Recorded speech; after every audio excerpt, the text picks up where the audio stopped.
అమరావతి నిర్మాణానికి సంబంధించి రకరకాల ప్రయత్నాలు, రకరకాల ప్రణాళికలు శరవేగంగా మారిపోతున్నాయి. ఇప్పటివరకు అమరావతిలో స్టార్టప్ ఏరియా డెవలప్మెంట్ ప్రాజెక్ట్‌లో సింగపూర్ ప్రభుత్వం భాగస్వామిగా ఉంటుందని అందరూ భావించారు. కానీ ఇప్పుడు ఒకటి కాదు, ఏకంగా 3 సంస్థలు భాగస్వాములు అయ్యేటువంటి సంకేతాలు కనిపిస్తున్నాయా అంటే అవుననే అనిపిస్తుంది.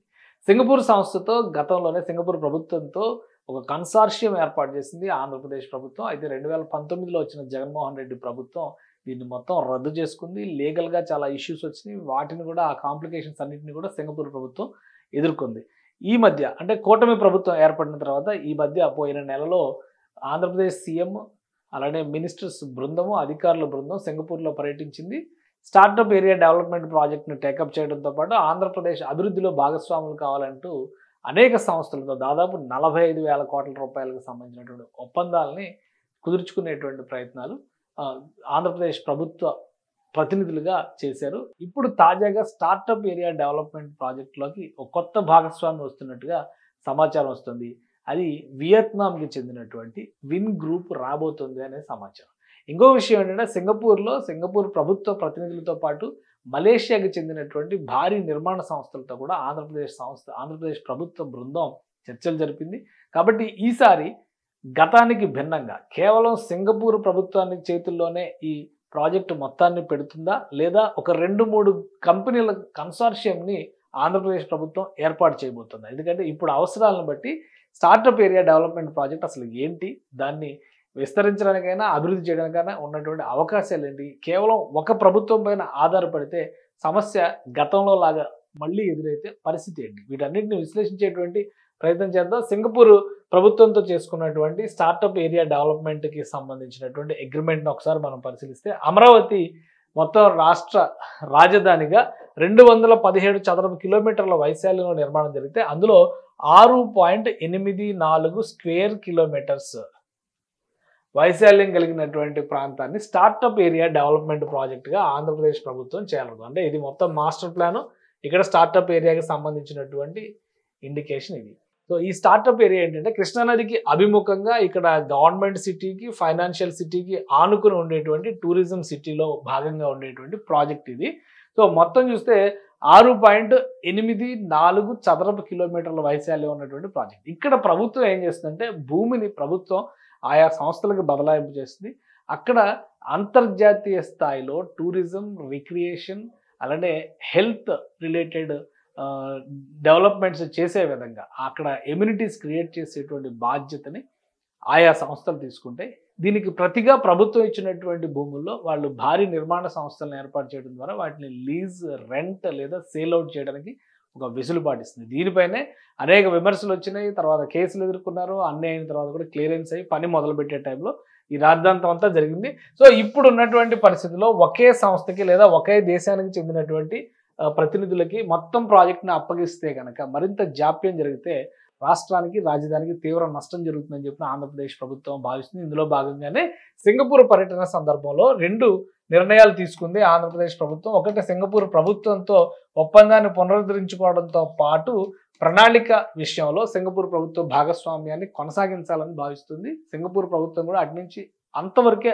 ఆసక్తిని చూపించింది తప్పితే పూర్తి స్థాయిలో ప్రాజెక్ట్ని టేకప్ చేయడానికి ఆసక్తి చూపించలేదనేది సారాంశం. ఇది ఫస్ట్ స్టెప్ అయితే, రెండోది మలేషియాకి చెందినటువంటి జైంట్ కన్స్ట్రక్షన్ కంపెనీస్తో డిస్కషన్స్ చేశారు. దీన్ని కూడా భాగస్వామ్యం చేయడం ద్వారా సింగపూర్ తరహాలోనే మలేషియా సంస్థలకి కొన్ని ప్రాజెక్టులు కేటాయించడం ద్వారా పెద్ద ఎత్తున డెవలప్మెంట్కి అవకాశం ఉంటుందని రాష్ట్ర ప్రభుత్వం భావిస్తుంది. ఇప్పుడు 3వ కంపెనీ వియత్నాం నుంచి వస్తున్నటువంటి మరొక కంపెనీ ప్రతిపాదనలు కూడా వినిపిస్తున్నాయి. వియత్నాంకు చెందినటువంటి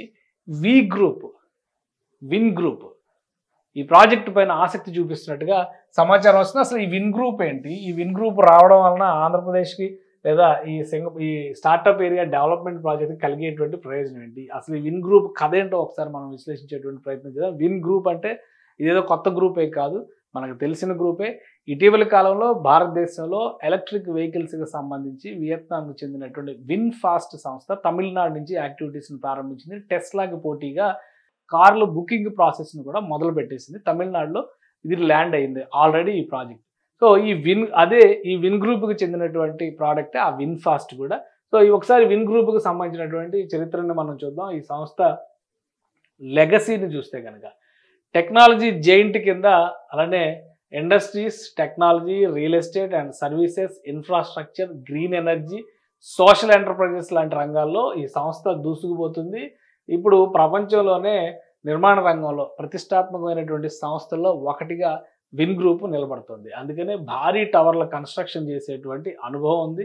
ఇది చూడండి ఒకసారి, ఒక కాంక్రీట్ విలేజ్ లాగా నిర్మాణం చేసినటువంటి ఇవన్నీ కూడా విన్ గ్రూప్ చేసినటువంటి కన్స్ట్రక్షన్స్కి సంబంధించినవే.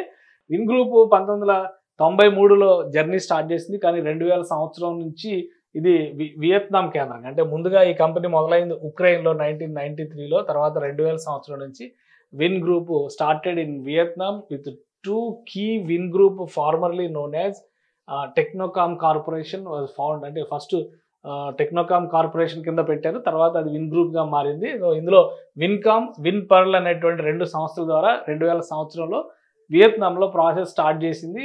2012 నాటికి Vin Pearl JSC merged with Vincom JSC, మొత్తం కలిపి Vin group joint stock company కింద మారిపోయింది. ఇది ఈ కంపెనీకి ఉన్నటువంటి ట్రాక్ రికార్డు. ఇప్పటికి కూడా ఇది industrials, technology, real estate services, infrastructure, green energy, social ఎంటర్ప్రైజెస్లో ఒక స్ట్రాంగ్ కంపెనీగా నిలబడి ఉంది. సో వియత్నాంలోనే కాదు, ఇది అనేక దేశాల్లో ఎలక్ట్రిక్ కార్లకి సంబంధించినటువంటి జైంట్గా కూడా ఈ సంస్థ తయారైంది. సో ఇప్పుడు ఈ సంస్థ స్టార్టప్ ఏరియా డెవలప్మెంట్ ప్రాజెక్టులో భాగస్వామి అవ్వాలనేటువంటి ఒక ఆశని వ్యక్తం చేస్తుంది.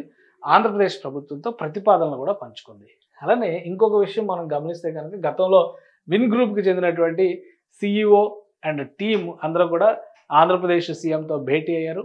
విన్ఫాస్ట్కి సంబంధించినటువంటి డిస్కషన్స్ కూడా ఆ రోజు జరిగినాయి. ఆంధ్రప్రదేశ్లో ఉన్నటువంటి సోర్సెస్, రిసోర్సెస్, ఇక్కడ అవైలబిలిటీ ఉన్నటువంటి మానవ వనరులకు సంబంధించినటువంటి అంశాలన్నింటినీ కూడా వాళ్ళ దృష్టికి తీసుకొచ్చారు. సో విన్ఫాస్ట్ మ్యానుఫ్యాక్చరింగ్ వ్యవస్థలు ఇక్కడ రాకపోయినా కానీ ఆంధ్రప్రదేశ్లో ఉన్నటువంటి అపారమైన డెవలప్మెంట్ ఇన్ఫ్రాస్ట్రక్చర్ యాక్టివిటీస్ని ఉపయోగించుకోవాలని చెప్పి విన్ గ్రూప్ భావిస్తుంది. అందులో భాగంగానే అమరావతి స్టార్టప్ ఏరియా డెవలప్మెంట్ ప్రాజెక్టులో భాగం కావాలని ఆశిస్తున్నట్టుగా సమాచారం. సో రాష్ట్ర ప్రభుత్వానికి అసలు ఏ ప్రతిపాదనలు చేసింది, ఏ దశలో ఉన్నాయనేది క్లారిటీ రావడానికి కొంత సమయం పడుతుంది.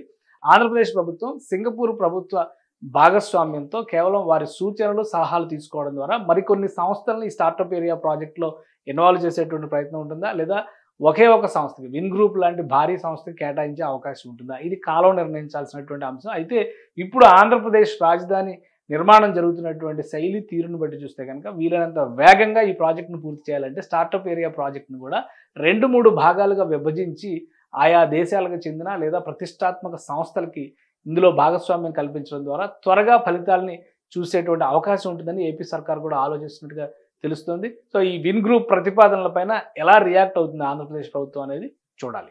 సుమన్ టీవీలో మీ పర్సనల్ అండ్ బిజినెస్ ప్రమోషన్స్ కోసం కింది నెంబర్కి కాంటాక్ట్ చేయండి.